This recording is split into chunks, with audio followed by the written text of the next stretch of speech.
Bonjour, bienvenue sur la chaîne de Les Joies d'Amélie. Ici Amélie pour vous parler de l'application Pattern Keeper. J'ai eu plusieurs questions, plusieurs messages qui m'ont été envoyés en privé et puis je voulais vous montrer comment fonctionner. Dans le fond, il y a beaucoup de gens là, qui ne savent pas comment ça fonctionne, l'application Pattern Keeper qui sert à nous aider à faire les patrons là, quand on a une image qui n'est pas pré-imprimée sur le tissu, donc pour faire le point de croix compté. Alors, je voulais vous montrer comment la base pour débuter et ensuite les différentes options qui sont disponibles. Donc, je ne sais pas là, sur ma tablette si on va bien voir. Sinon, je réessayerai. Je vais mettre... Donc, c'est ça. Donc, pour commencer, on y va avec l'application Pattern Keeper. Là, je prends pour acquis que vous avez déjà installé l'application Pattern Keeper sur votre tablette ou votre téléphone. Idéalement, c'est sur une tablette, ça se travaille beaucoup mieux. Donc, une fois que c'est ouvert, ok, c'est ça. Là, on voit, ça, c'est les chartes que j'ai déjà. J'en ai beaucoup plus que ça, là, mais ça, c'est sur lesquelles j'ai déjà commencé à travailler. Là, je vais vous montrer la base pour savoir comment ajouter un PDF, un fichier PDF dans l'application Pattern Keeper. Donc, ici, en bas à droite, on a un plus. On va aller cliquer sur le plus. Là, ça nous demande si on veut ajouter un fichier PDF ou des photos à partir de notre caméra. Là, moi, je n'ai pas essayé cette option-là. Je veux vraiment vous montrer la base avec un fichier PDF. Donc, à la base, il faut avoir notre fichier déjà enregistré dans la tablette. Donc ça, je ne vous le montrerai pas parce que toutes les tablettes sont différentes. Mais une fois que c'est fait, on clique sur le plus comme je viens de faire et puis on vient cliquer en bas ici sur Open PDF. Ça va nous amener dans l'endroit où on a nos téléchargements normalement sur la tablette. Moi, je vais ajouter cette charte-là que je vais commencer prochainement. Donc, j'ai juste cliqué dessus. La machine fait le reste tout seul pour l'instant. Donc, elle va évaluer si le fichier est accepté par l'application, puis ça va évaluer les symboles avec les numéros de couleur. Donc, il faut attendre un petit peu. Le temps que l'application... là, on voit le Reading Symbols, donc elle fait page par page pour chaque symbole. Une fois que ça c'est fait, ça va... Il y a une autre étape, là, je me souviens pas. Calculating Overlap and Size. Donc, ça calcule les grandeurs de hauteur et de largeur. Une fois que la machine a fait ça, ça nous met un crochet vert.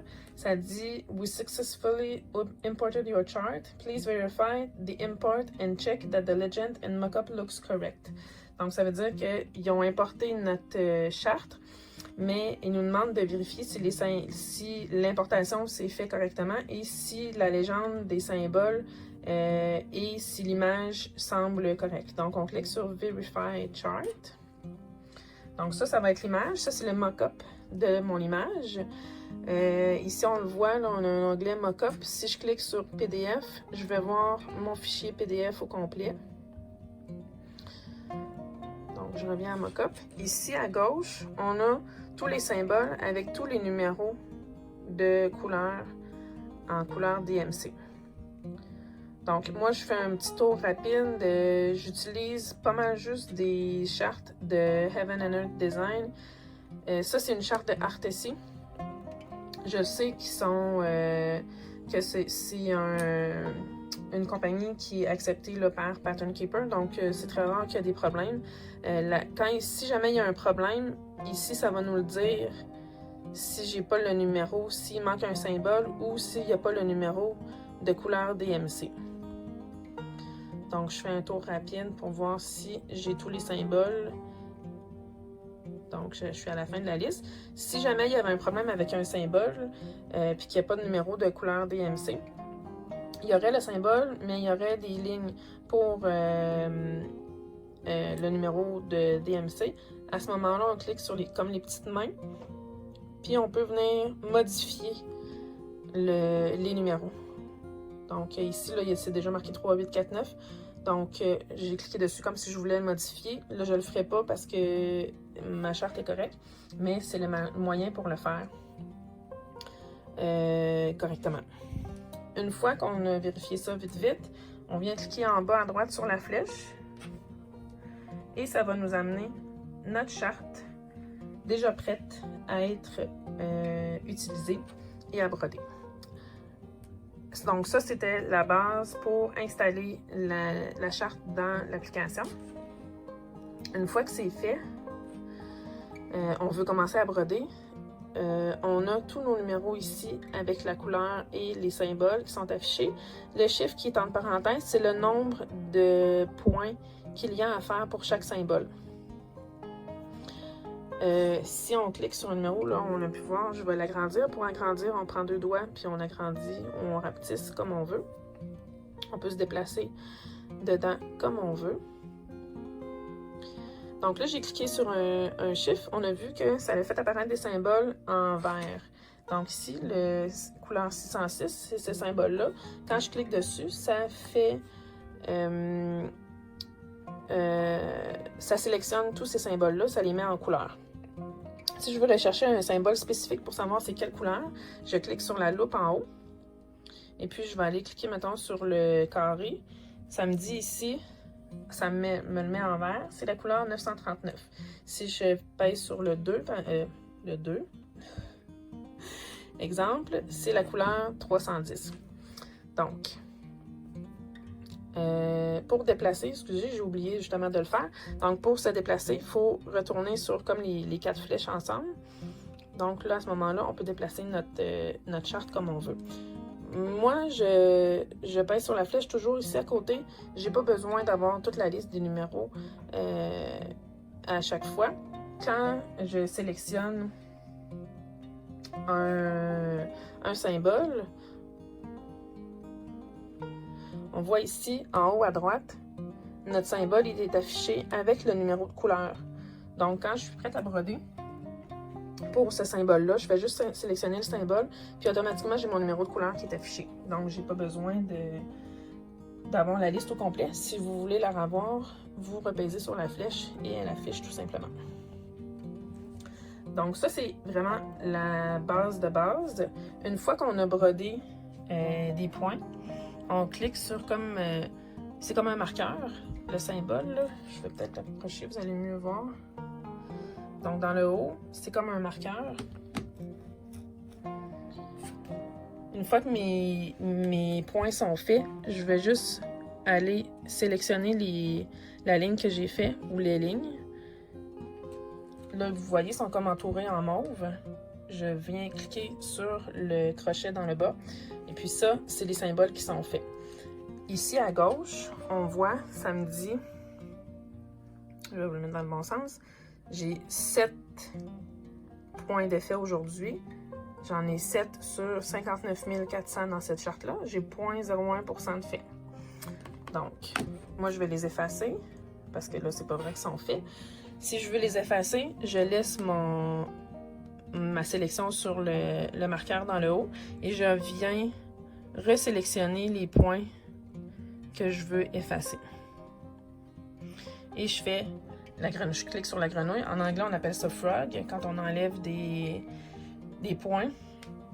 C'est pour ça qu'ils ont mis une grenouille. Donc, je pèse sur la grenouille et ça efface mes points que j'avais marqués. Donc, avec ça, vous êtes bonne ou bon pour broder. Vous n'avez pas besoin de plus que ça. Si vous voulez avoir des options supplémentaires, ici, on a des petits trous en haut à gauche. Ça nous présente un menu. Donc, dans le menu, on a Show Page Breaks. Donc, ça nous montre je vais aller vous le montrer là. Les lignes de page. Donc, les grosses lignes noires. Donc, ça, c'est les lignes de page. Si on ne veut pas les voir, ces lignes-là, on enlève la coche. Et puis, on ne voit plus nos lignes de page à nulle part dans la charte.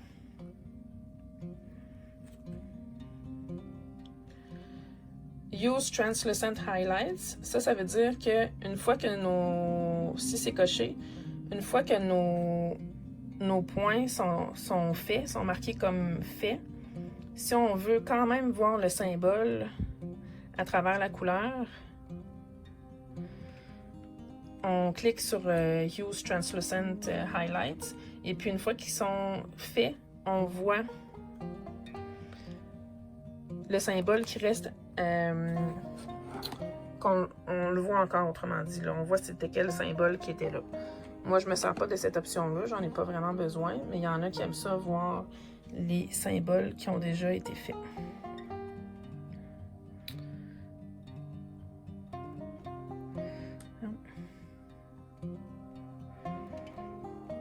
Donc, moi, je vais aller les effacer.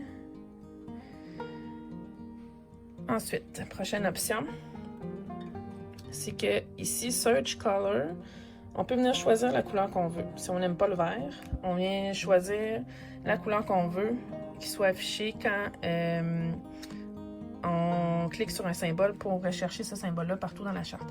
Donc, moi, j'aime bien souvent le rose ou le bleu. On peut avoir des teintes différentes de couleurs. Donc, moi, je laisse la plupart du temps sur le rose. Je fais valider. Ensuite, la parking color. On peut choisir la couleur qu'on veut mettre pour quand on utilise la méthode du parking et qu'on a stationné notre fil. Donc, moi, je vais mettre mauve. Donc ça, quand je vais avoir stationné un fil, ça va me mettre un petit coin mauve dans le carré où je vais avoir stationné mon fil. Ensuite, si on travaille en diagonale, on peut afficher les lignes diagonales. Donc, upper left to lower right, ça veut dire on veut avoir nos lignes diagonales qui partent d'en haut à gauche, qui s'en vont vers la droite. Ou on peut choisir qui partent d'en bas à gauche et s'en aller vers le haut à droite. Quand je fais des diagonales, j'utilise de gauche à droite. Donc, quand on clique dessus, ça va nous faire des lignes rouges en diagonale. On peut choisir si on veut les diagonales en ligne de 10 ou de 20. Donc, pour l'instant, je vais laisser en ligne de 10. Je vais vous montrer ce que ça donne. Donc, on peut voir ici, à chaque ligne de 10, j'ai les lignes de diagonale. Donc, ça peut me servir de guide pour savoir où arrêter ou où commencer mes diagonales. Puis on peut choisir aussi la couleur de notre diagonale. Ensuite, les dernières options qu'on a, c'est des shortcuts, donc des raccourcis. On peut choisir quand on est dans l'option qu'on bouge. Quand on est avec les flèches, qu'on peut bouger notre charte, on peut choisir. Il y a trois options. Une option. Donc, on peut choisir que si on clique 2 fois sur un symbole, quand on est dans cette option-là, on va pouvoir, ça va sélectionner tous les symboles de la charte en cliquant 2 fois dessus. Donc, je vais vous le montrer comment ça fonctionne. C'est que quand je suis dans mon Move Mode qui appelle, donc avec les flèches que je peux déplacer ma charte partout, si je clique 2 fois sur un symbole, comme ça va afficher tous mes symboles partout dans la charte. Comme ça. Ensuite, dans les autres options, double click on single stitch. Donc, si je clique 2 fois sur un seul symbole, j'ai le choix de soit que ça marque terminé ou défait mon point, soit que je peux décider de parquer mon fil dans le coin en haut à gauche, parquer mon fil dans le coin en haut à droite, soit parquer mon fil dans le coin en bas à droite ou parquer mon fil dans le bas à gauche. Moi, je stationne toujours mes fils dans le bas à gauche. Donc, je sélectionne cette option-là. Si je retourne dans ma charte, il faut que j'aille cliquer sur mon marqueur pour indiquer comme quoi je suis en train de broder, dans le fond, que j'ai fait mes points. Donc, si je clique 2 fois, je vais choisir un autre symbole, ça va peut-être être plus facile à voir.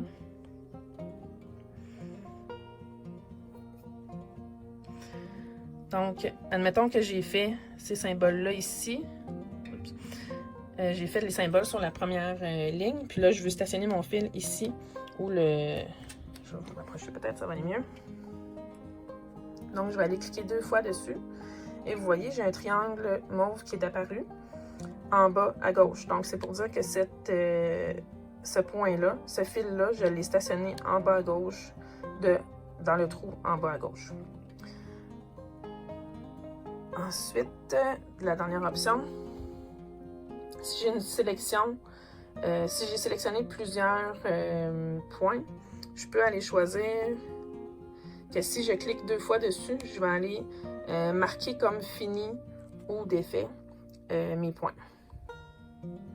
Donc, pour vous montrer celui-là, je vais marquer comme si j'avais fait tous ces points-là ici. Mettons que je les ai faits tout dans ce carré-là. Là, je les ai sélectionnés comme si je les avais faits. Au lieu de venir cliquer sur mon crochet ici, je vais cliquer 2 fois dessus. Et voilà, ça marque comme si ils étaient faits. Si je veux dire « Oh non, je me suis trompée, c'était pas ce symbole-là que j'avais fait » ou j'en ai défait, je reclique 2 fois dessus. Non, excusez, il faut que je les sélectionne. Donc, si j'ai ma grenouille qui est apparue, comme si je les avais défaits, au lieu de cliquer sur ma grenouille, je vais aller cliquer 2 fois dessus. Voyons. C'est les défaits.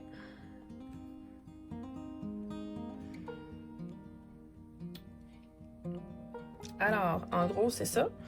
On n'a pas besoin, il n'y a pas d'autre chose. C'est une application qui est assez simple à utiliser. Donc, une fois que ça c'est fait, on est prêt à partir. Et c'est, comme je vous dis, c'est pas plus compliqué que ça. Puis, c'est ça, je pense pas que j'ai d'autres choses à vous dire sur cette application-là. À part qu'on voit, ah oui, dépendamment des tablettes, c'est pas toutes les tablettes qui sont pareilles. Donc, moi, ma liste des couleurs s'affiche ici à droite. Puis quand j'enlève la liste, mon numéro avec le symbole s'affiche en haut à droite. Mais je sais qu'il y a certaines tablettes que ça s'affiche dans le bas. Donc, soyez pas perdus, là, c'est sûr qu'il va y avoir une flèche à quelque part. Dépendamment de la marque de votre tablette, il y a quelque part dans votre écran que votre numéro avec le symbole va être indiqué. Donc, c'est ça. Je vous remonte, là, si je clique 2 fois, j'ai sélectionné mon option dans les paramètres pour dire que moi, quand je clique 2 fois, je veux que ce soit les symboles qui se mettent en surbrillance. Donc, c'est pas plus compliqué que ça. J'espère que ça vous aura aidé. Si vous avez des questions, ben gênez-vous pas. C'était une petite vidéo, pas très compliquée. Puis, c'est ça. Et prochainement, je vais faire une nouvelle vidéo pour vous montrer le départ de mon nouveau projet. J'ai ça ici. J'ai tout mis ce que j'avais besoin dans mon sac ici. Ça va être l'image que je vais faire, qui est de la compagnie Artessi. Donc, tout est prêt. Il me reste juste à sélectionner, à mettre mes fils sur mes cartes de fil. Et puis, je vais être prête à partir bientôt pour le faire. Et puis là, ma charte dans mon Pattern Keeper est prête. Donc, si vous avez des questions, comme je vous disais, gênez-vous pas. Vous pouvez m'écrire des commentaires sous la vidéo ou vous pouvez aussi m'envoyer un courriel à l'adresse courriel que je vais mettre dans la description de la vidéo. Merci beaucoup. Bye bye!